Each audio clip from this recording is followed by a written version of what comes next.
Hello, my name is Artias Greer, one of the co-owners of Angelic Arts and Design and Clothing Line, and welcome to my first YouTube video. On these sites, I will show you how to create your own characters, design your own clothes, do a little bit of everything. But today, I'm going to show you how to make your own character.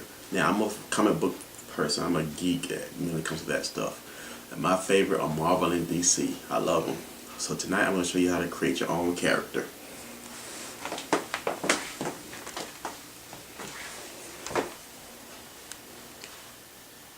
Everything when you're drawing starts off with shapes. So when I start my character, I have an idea in mind of how I want him or her stance. So I always start off with simple shapes. This is called a guideline. Some of my students say it looks like a robot or a stick figure. Actually, I call him Stick Man, so he's Stick Man right now.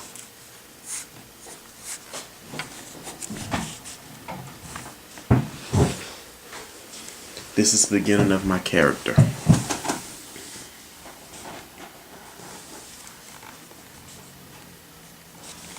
I will slowly add on to my character. Also, the stick figures helps you determine how thick you want your character to be, the shape you want your character to be, or whether you want your character to be a male or a female. And just like that, we have an arm.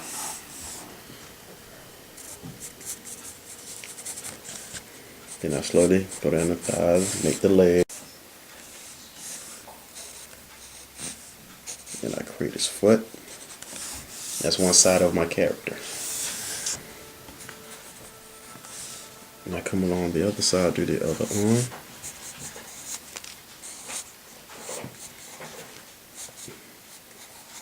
And notice how I'm holding the pencil. I'm real light with it. It's not like drawing. All the thing you want to remember with drawing is you want to be relaxed at it. You're not tensed up, you're just relaxed. You're not really, almost like it's effortlessly. You're not really trying, you're just doing. It's not like you're trying to write, you're just relaxing, you're just drawing, having a good time, enjoying your work. And now, my stick man now has a body. So what our next step is, we're going to erase everything on the inside and erase the stick figure.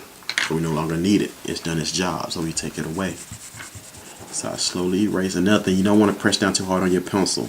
That comes with being relaxed with your pencil. If you press it down too hard, you're going to have phantom marks. You don't want phantom marks. Eraser marks all over your paper.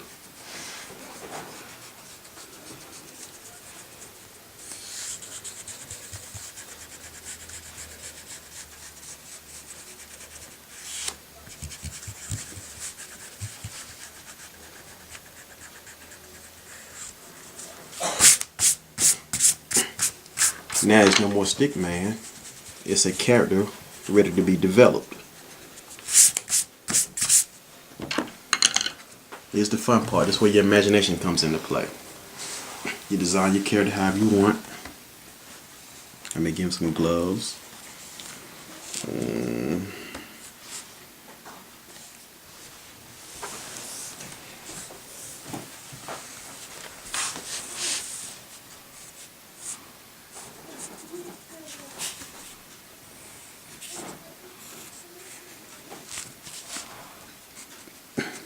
And give some definition in his body so you see his muscles.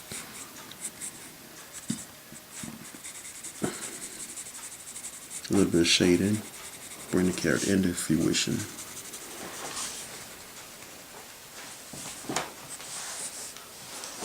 A little bit of bone structure showing.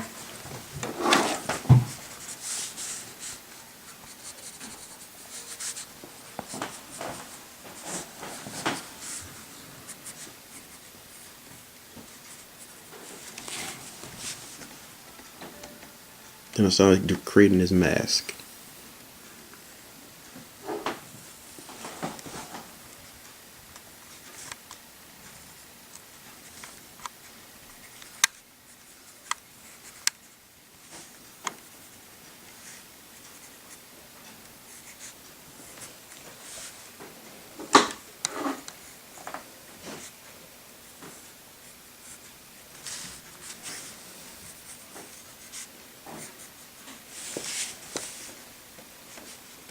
Maybe we'll give me a little cape action.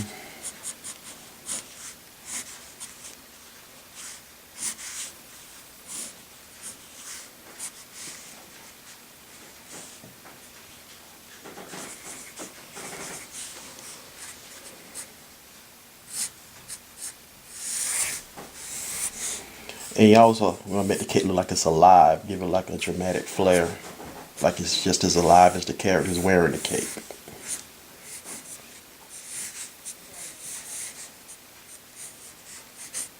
Okay, anything with comics is always dramatic. It's all about the dramatics. Let me give him a belt.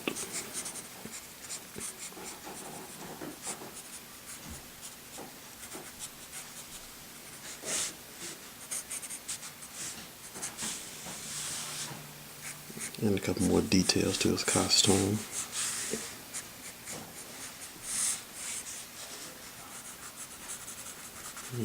Knee definition for his kneecap.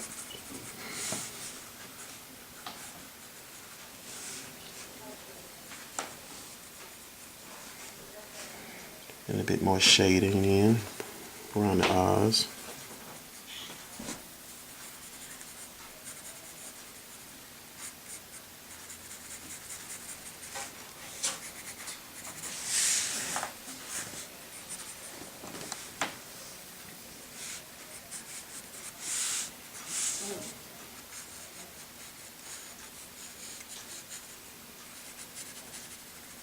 I'll show the definition for his ankles. Give his boots a bit more flair.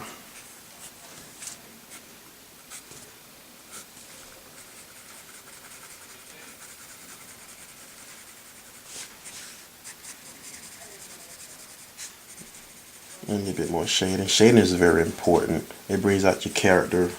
Also, if the character is in like a scene, shading is used to help define the character from the scene where the character can't stand out. Make the background be more of a background and the foreground be more of a foreground. And just bring great definition to your character. What I'm doing now is called hatching. There's such thing as hatching, and then there's cross hatching. But right now I'm using the hatching method. Just simple lines, light lines to create my character, give my character definition.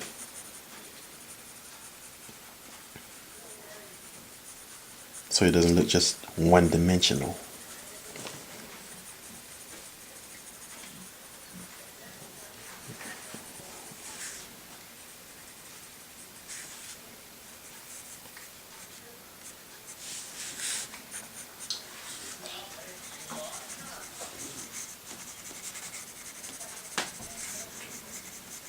So the definition, bring the calves out. It's shaded. It really brings the muscles out. Really bring the definition of the character's features out.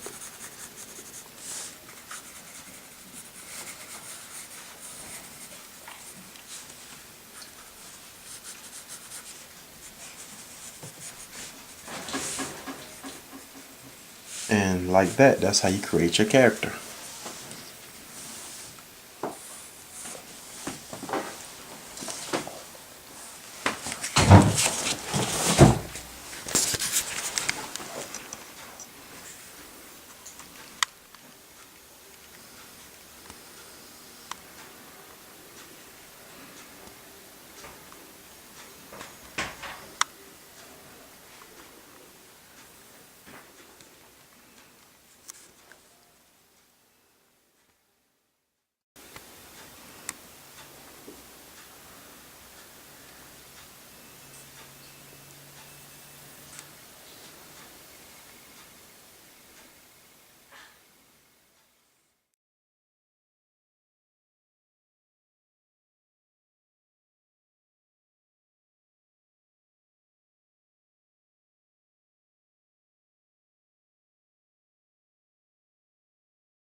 First you take a shirt.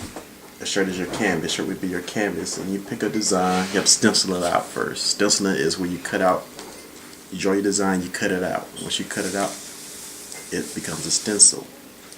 It's like this. I formed this shirt from a stencil. I drew the design and I cut it out and I placed it on top of my shirt.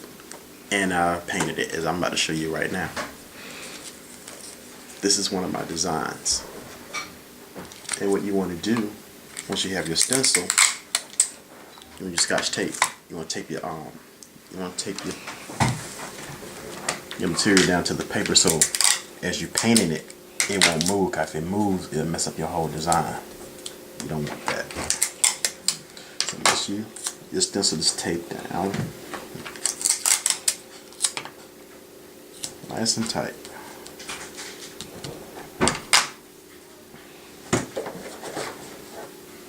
And you get a paint palette. I'll show you a palette. And then you decide on the color. I'm gonna do something bright so you can see the design. Use a light blue. This is regular acrylic paint. I usually use a fabric paint, but acrylic paint dries quicker.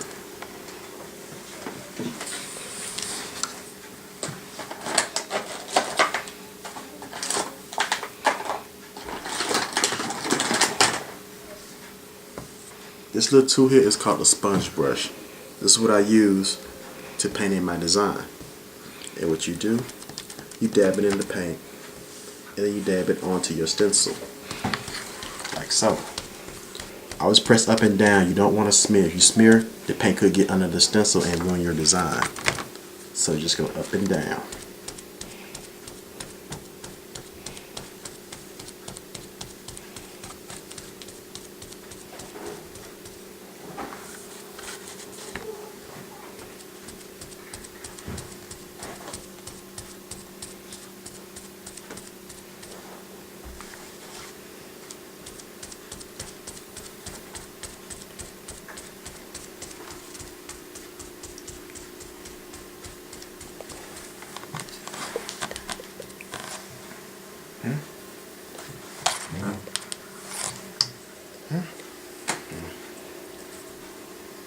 Now the paper I'm using on is just regular poster board. Most of the time I use wax paper, but poster board, it works just as well because you can reuse it over and over and over again.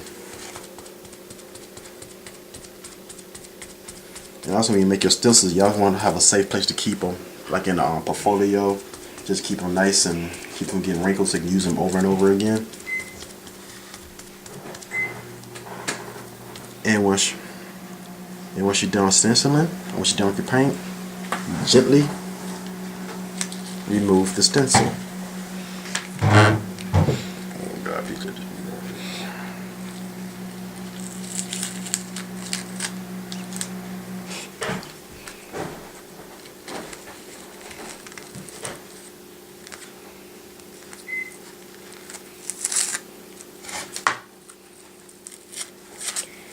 And voila, you have your design.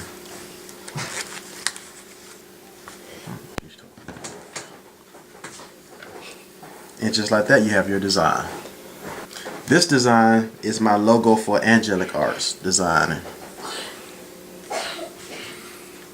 And to know more, you can go to our website, angelicarts.com, and see more designs and hopefully purchase some designs. See you later.